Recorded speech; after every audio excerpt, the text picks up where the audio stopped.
11 जून 2022 के editorial and article analysis में मैं प्रशांत मावानी आप सभी का बहुत बहुत हार्दिक रूप से स्वागत करता हूं। दोस्तों, आज हमारे टेबल पर हैं चार important topics. Representative of people are, हमारे जो जनप्रतिनिधि हैं उनके साथ जुड़े हुए कुछ प्रश्नों को हम डिस्कस करने वाले हैं। Then we have Thailand on marijuana, जो गांजा है इस पर थाईलैंड ने एक इम्पोर्टेंट डिसीजन लिया है। Then we have presidential election के साथ जुड़ी हुई अपडेट है and gulf sensitivity. This one is about India, this one is about secularism, democracy and it's also about जो हमारे अलग अलग धर्म हैं उसके बारे में हमें नॉलेज क्यों होनी चाहिए एंड थिंग्स लाइक दैट। आगे बढ़े उससे पहले dear friends, please make sure कि आप इस लेक्चर को दूसरे स्टूडेंट्स के साथ शेयर ज़रूर करें। राइट, आपके शेयरिंग की वजह से ये सीरीज़ जो है वो धीरे धीरे एक्सपांड होती जा रही है, बड़ी होती जा रही है, नए स्टूडेंट्स इस चैनल के साथ जुड़ते जा रहे हैं। So thank you so much for helping us out. Mayor chattel pioneer का ये एक बहुत ही इंटरेस्टिंग आर्टिकल है, एक आई ओपनर आर्टिकल है। बहुत सारे प्रश्न यहाँ पर खड़े होते हैं। मेयर चैटल का मतलब आपको बहुत ही सिंपल लैंग्वेज में समझाओ तो क्या मेयर चैटल का मतलब ये होता है कि क्या सिर्फ एक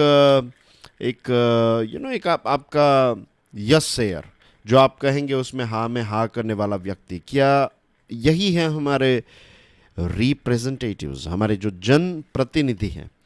क्या वो किसी ना किसी के गुलाम है? अगर हैं तो किसके? Will talk about it. Rajasthan सरकार ने थर्सडे को एक इम्पोर्टेंट डिसीजन लिया। इंटरनेट सर्विसेज को सस्पेंड कर दिया। कहाँ पर? आमेर एरिया जो है जयपुर का, इस डिस्ट्रिक्ट में। अब यहाँ पर ऐसा क्यों किया गया? और देखिए, 12 आवर्स के लिए इंटरनेट को सस्पेंड किया गया, थर्सडे इवनिंग से लेकर फ्राइडे 9 AM तक। तो क्या यहाँ पर कोई रायोट की धमकी मिली थी या फिर कोई वायलेंट प्रोटेस्ट हो गए थे? क्या कोई जिहादिस्ट आतंकवादी का कोई ख़तरा था या फिर कोई बॉम्ब ब्लास्ट होने वाला था एंड थिंग्स लाइक दैट? क्या हुआ ऐसा? क्यों राजस्थान सरकार ने 12 आवर्स के लिए आमेर एरिया जो है जयपुर डिस्ट्रिक्ट का, वहाँ पर इंटरनेट को शट डाउन किया? क्या आपको इसका आंसर पता है? अगर नहीं पता है तो let me tell you, let me surprise all of you. क्योंकि यहाँ पर उदयपुर से कांग्रेस के जो एमएलए हैं वो वापस यहाँ पर आ रहे थे। यस, आपने सही सुना है, इंटरनेट को यहाँ पर बंद इसलिए किया गया है क्योंकि कांग्रेस के जो एमएलएज हैं वो उदयपुर थे, उदयपुर से वो वापस यहाँ पर आ रहे थे।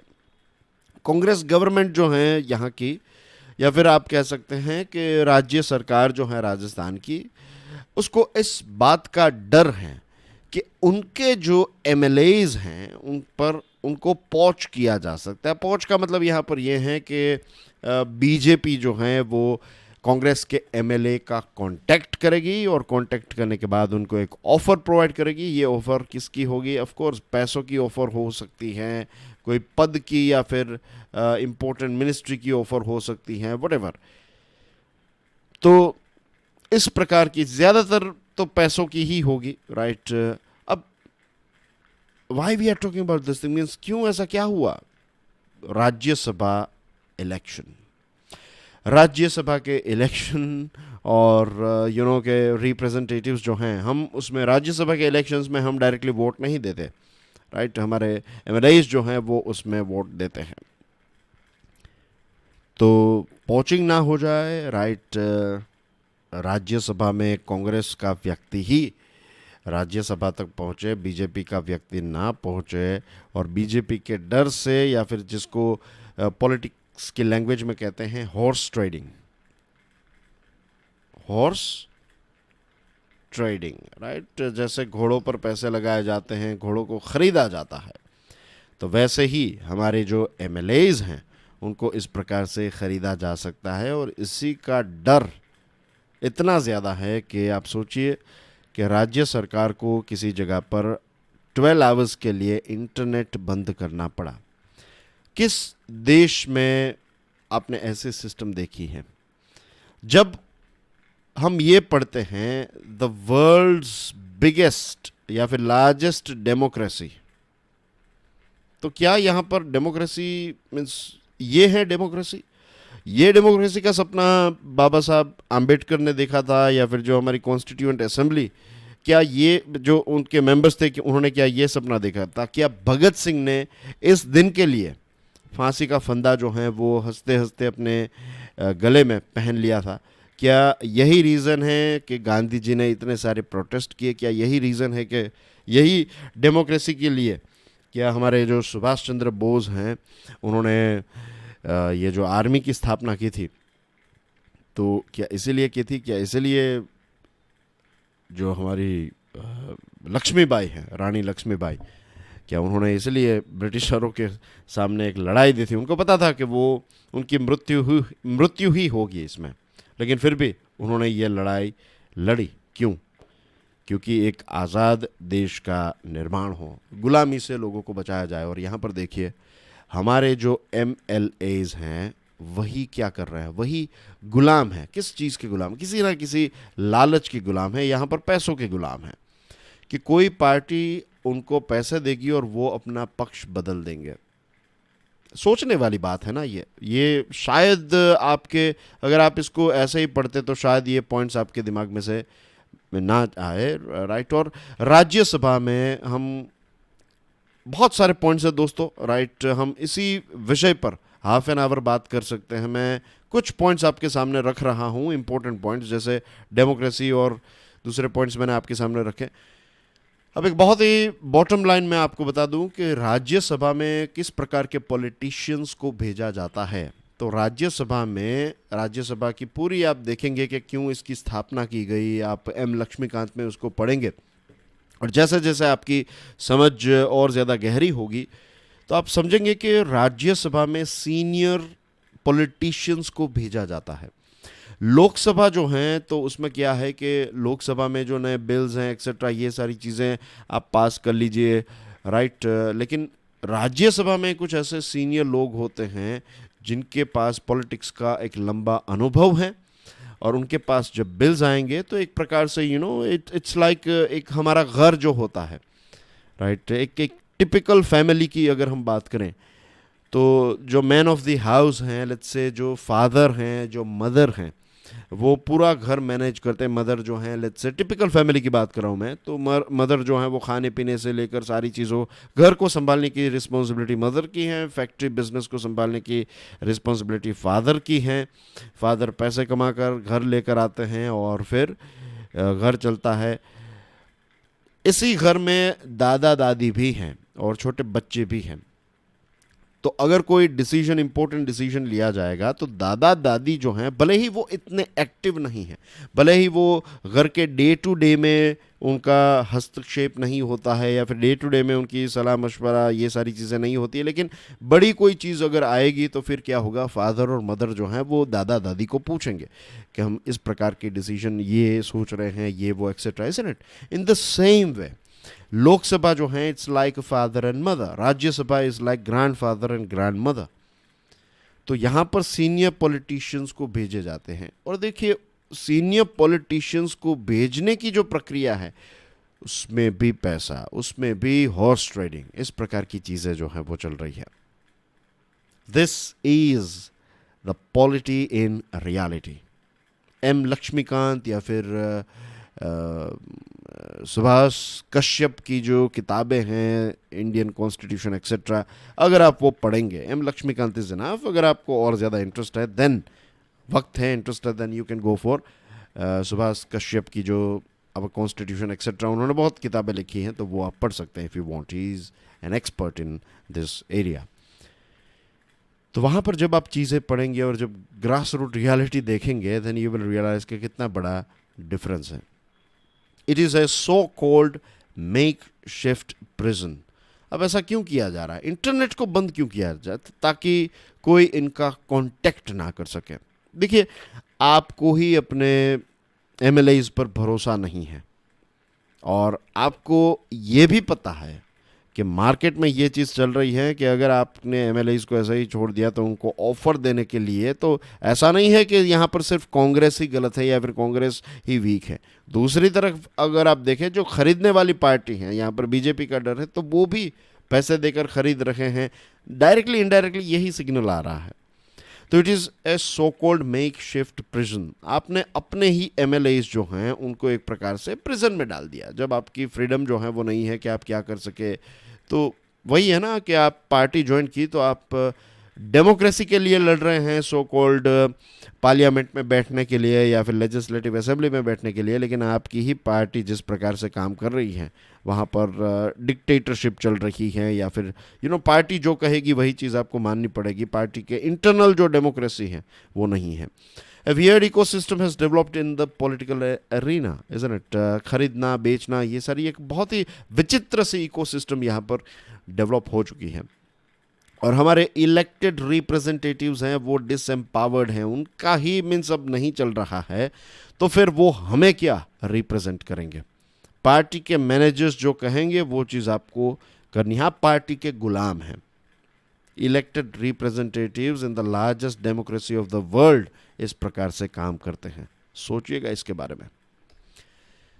Asia's highland, times of India का ये आर्टिकल है। Asia's Thailand, right. अब थाईलैंड एशिया का पहला ऐसा देश बना है जिसने मेरुआना यानी कि गांजा, तो गांजा जो है इसको डीक्रिमिनलाइज किया है। किसके लिए? मेडिकल और इंडस्ट्रियल यूज के लिए, राइट। ये याद रखिएगा, मेडिकल और इंडस्ट्रियल यूज के लिए है।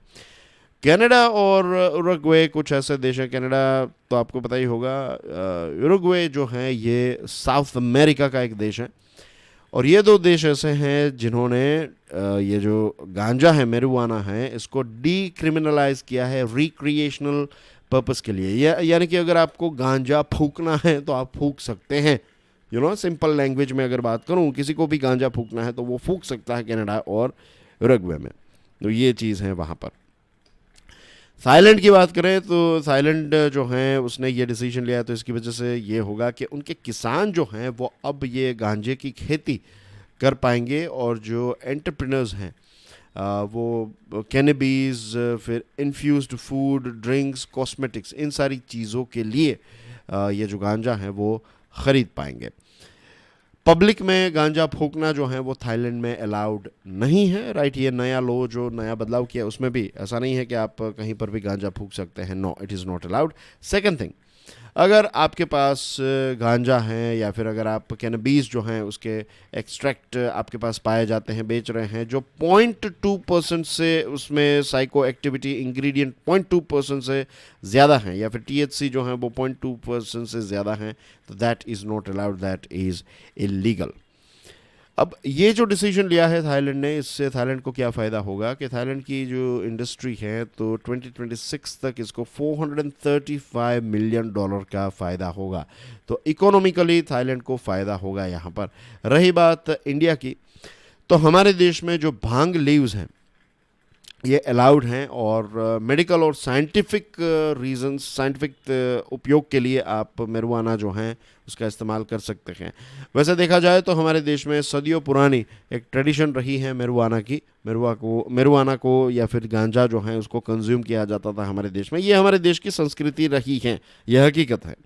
लेकिन अमेरिका के प्रेशर में आकर 1980s में भारत ने सभी प्रकार के नारकोटिक सब्सटेंसेस जो हैं उनके ऊपर एक बैन लगा दिया, और हमने यहाँ पर बैन लगाया। और दूसरी तरफ यूएसए ने क्या किया, आज यूएसए के 19 ऐसे राज्य हैं जिन्होंने मेरुआना को रिक्रिएशनल एक्टिविटीज़ के लिए ओपन रखा है। यानी कि वहाँ पर अगर ऐसे 19 स्टेट हैं जहाँ पर अगर आप गांजा फूकना चाहें तो फूक सकते हैं। तो what we should do is we should we can follow Thailand, right? We can allow इसकी खेती बाड़ी एक्सेट्रा अलाउ की जा सकती हैं। ऑफ कोर्स इसके बहुत सारे रिस्क हैं, लेकिन अगर अलाउ करेंगे तो बहुत सारे ऐसे केसेस जो हैं जो कोर्ट को ब्लॉक करके रखी हैं, तो ये सारी चीज़ें भी हट जाएगी। और दूसरी चीज़ है कि ये जो अंडरग्राउंड ट्रेड चल रहा है और इलीगल पैसे, ये सारी चीज़ें भी ख़त्म हो जाएगी, और लेजिट रेवेन्यू जो है वो जनरेट होगा, तो सरकार को भी टैक्स और ये सारी चीज़ें मिल सकती है। ऐसा सोचा जा सकता है। अब ऐसा ये विषय है कि अगर ऐसा कहा जाए कि मेरुआना को अलाउ किया जाएगा, अलाउ किया जाना चाहिए, तो कोई कहेगा कि देखिए ये पर्सनली गांजा फूकने के लिए ये बात हो रही है। ऐसा बिल्कुल नहीं है। थाईलैंड का जो केस है वो हम देखें तो उस हिसाब से लगता है। और दूसरी चीज़ ये भी है कि मुझे लगता है कि भारत में तो अलाउ इसको नहीं करेंगे, क्योंकि आज भी ब्लैक मनी बहुत बड़ी मात्रा में जनरेट होती है। इसका इस्तेमाल पॉलिटिकल पार्टीज करती हैं, पुलिस के द्वारा किया जाता है। सिस्टम जो है वो ब्लैक मनी पर रिलायबल रहती हैं, एक बहुत बड़ा कट इसमें से मिलता है। तो ये चीज़ आप ख़त्म करेंगे, इसको लेजिट बनाएंगे, तो फिर आपका ये सोर्स जो है वो बंद हो जाएगा। और अब लीगली बात करें, इकोनॉमिकली बात करें, तो marijuana अलाउ किया जाए तो अच्छा है, राइट, लीगली एंड इकोनॉमिकली। लेकिन ब्लैक मनी और उसके पॉइंट ऑफ व्यू से देखें तो ये अच्छा नहीं है। तो आई डोंट थिंक सो कि थाईलैंड ने जो डिसीजन लिया वैसा डिसीजन भारत लेगा। नॉन अननोन्स, द हिंदू का ये आर्टिकल है। 24 जुलाई को हमारे प्रेसिडेंट रामनाथ कोविंद जी जो हैं, उनकी टर्म ख़त्म होने को है। उनके 5 साल एज ए प्रेसिडेंट जो हैं वो ख़त्म हो जाएंगे।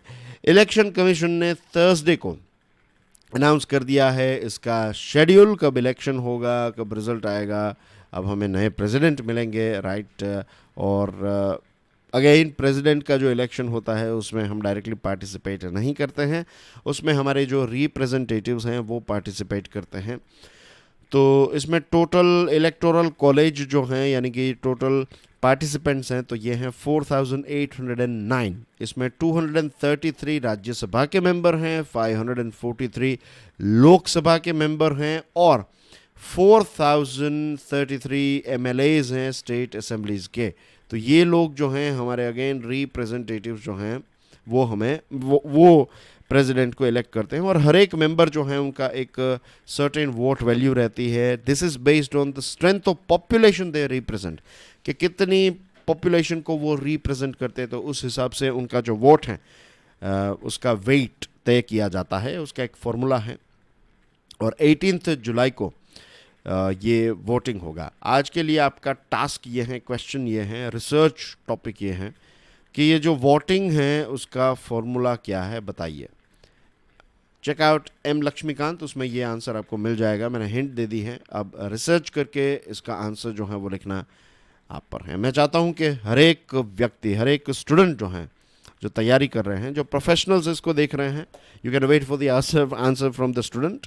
लेकिन अगर आप एक स्टूडेंट हैं, राइट, यूपीएससी या फिर किसी भी कॉम्पिटिटिव एग्जामिनेशन के जिसमें polity is a subject, then you must know this calculations, क्योंकि इस साल इलेक्शंस होने वाले हैं। तो आने वाली एग्जामिनेशन में प्रेसिडेंट के इलेक्शन के साथ जुड़े हुए प्रश्न जो हैं वो आपको इजीली पूछे जा सकते हैं, तो इसके बारे में आपको पता होना ही चाहिए। The total value of the votes that will be up for grabs is 10,86,431। Total vote की वैल्यू जो है वो इतनी होगी।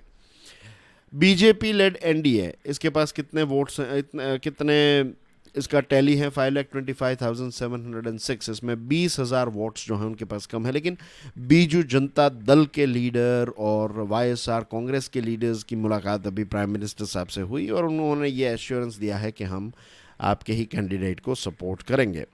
तो जैसे रूलिंग पार्टी जो होती हैं उनके ही कैंडिडेट प्रेसिडेंट बनते हैं एस बी नो, तो यहाँ पर भी ऐसा ही होगा।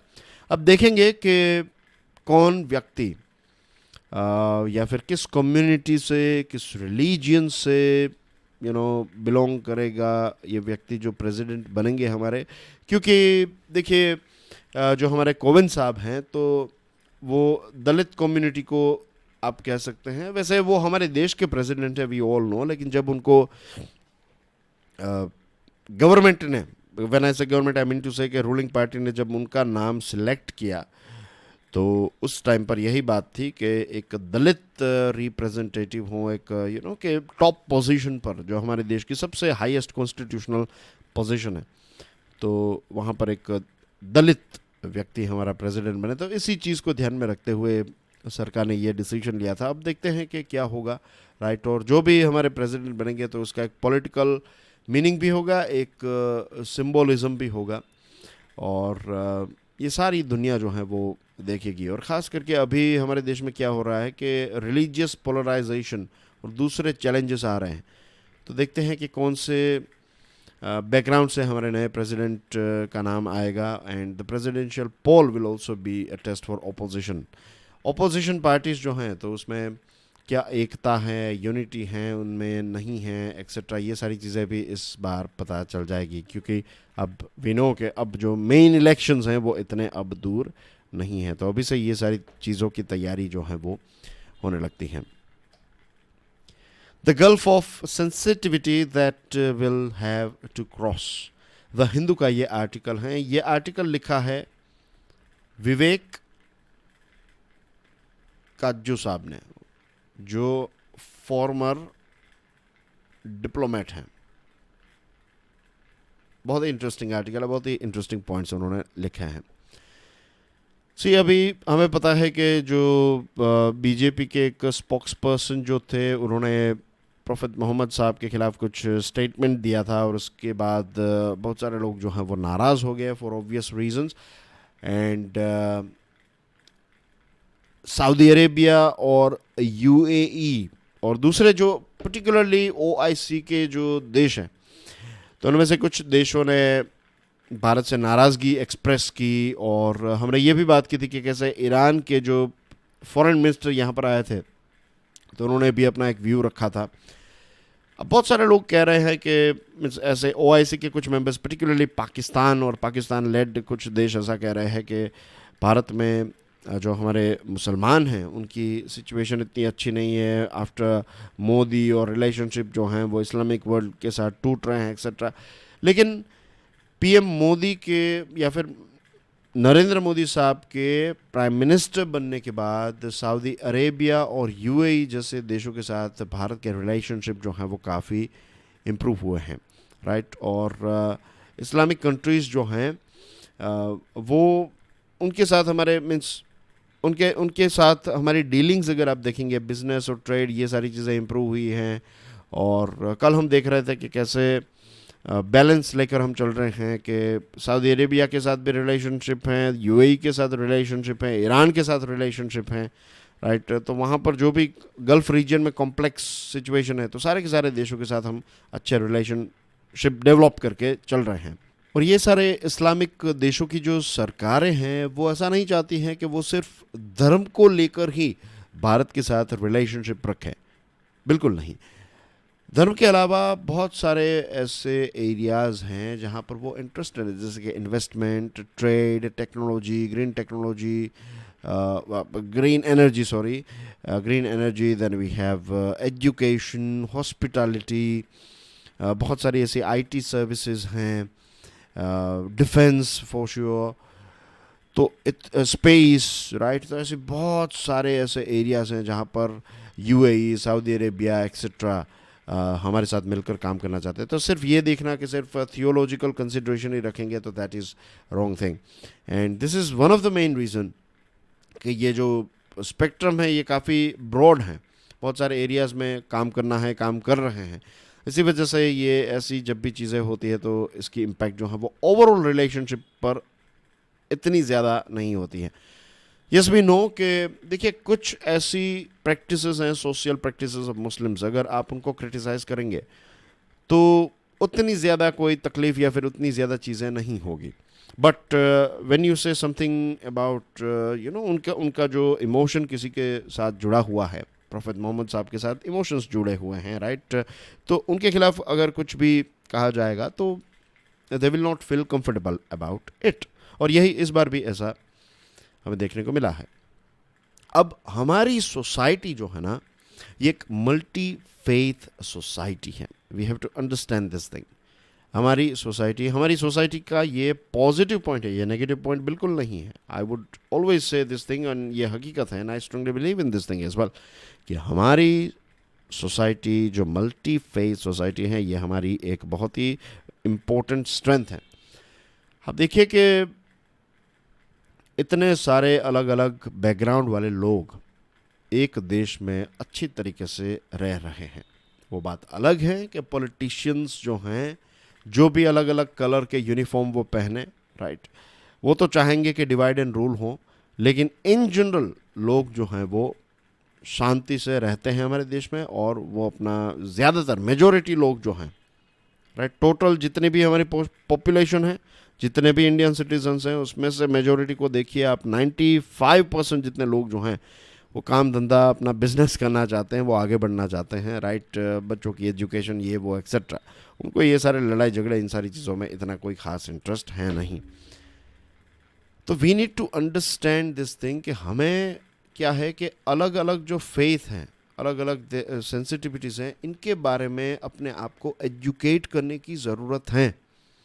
ये अभी भी उतनी ज़्यादा, इतनी हमारी वो डाइवर्सिटी हैं जो अच्छी बात है, लेकिन कुछ ऐसी चीज़ें हमें समझने की ज़रूरत है एक दूसरे के बारे में, क्योंकि हम मल्टीफेथ सोसाइटी हैं इसलिए, ताकि एग्जैक्टली हमें पता चले कि क्या चीज़ें हमें कहनी करनी नहीं चाहिए जिसकी वजह से किसी और कम्युनिटी को बुरा ना लगे, चाहे वो फिर मुस्लिम्स हों, हिंदूज़ हों, क्रिश्चियंस हों, एक्सेट्रा, सिख हों, राइट।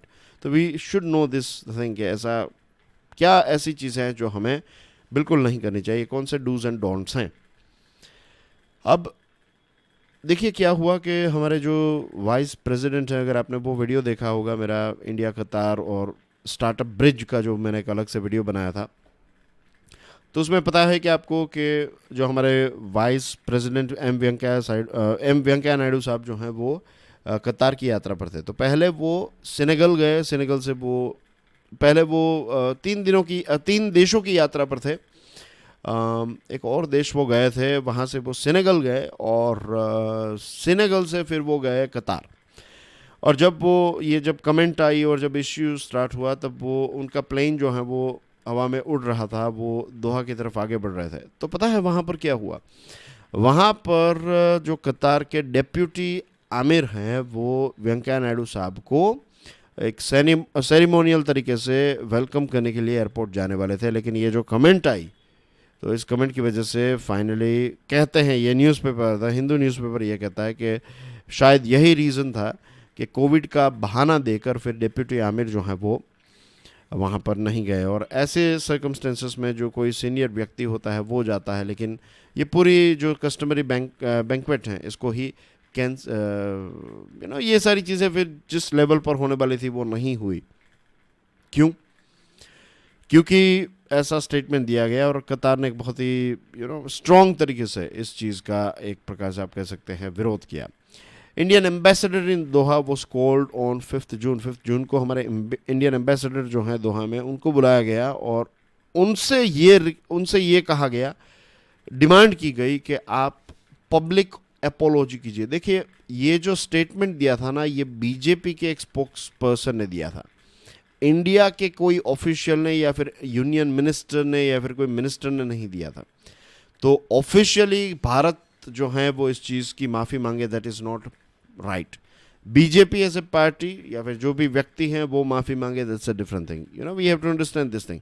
तो यहाँ पर बहुत ही एग्रेसिव तरीके से कतार ने एक स्टैंड लिया, और कतार की एक्शन के बाद दूसरे जो देश हैं वो भी, उन्होंने भी प्रोटेस्ट किया, और फिर भारत ने इस चीज़ को ऑफिशियली रिजेक्ट कर दिया। हमने कहा कि देखिए ये चीज़ पॉसिबल नहीं है, लेकिन हाँ ऐसा नहीं होना चाहिए, ये चीज़ भी हम मानते हैं, right. As a citizen we can understand कि ऐसा नहीं होना चाहिए। There is a mutuality of interest between Arab states and India, and hence when the temperature cools the flow of relations will go on. जब ये topic जो है वो थोड़ा ठंडा हो जाएगा, तब चीज़ें जो हैं वो बैक टू नॉर्मल हो जाएगी। But as I told you, कि greater sensitivity to all faiths for social harmony and promotions of India's external interest is very very important। हमारे समाज के लिए और हमारे देश के लिए यही important है कि हम सभी धर्म के प्रति, सभी अलग अलग faiths के प्रति हम sensitive रहें, right। ये रहा आपके लिए एक प्रश्न डियर फ्रेंड्स। पीडीएफ को डाउनलोड करने के बाद आप इसको अच्छी तरीके से पढ़ के इसका आंसर जो है वो कमेंट सेक्शन में प्रोवाइड कर दीजिएगा। आपको इससे पहले भी मैंने एक प्रश्न पूछा है, तो ये वो प्रश्न और ये प्रश्न मिलाकर 2 प्रश्न हो गए, दोनों के आंसर्स आपको कमेंट सेक्शन में प्रोवाइड करने हैं। एंड प्लीज़ मेक श्योर कि आप इस लेक्चर को दूसरे स्टूडेंट्स के साथ शेयर ज़रूर करें। I see you soon with some interesting topics. Till then enjoy your studies. God bless you all. जय हिंद।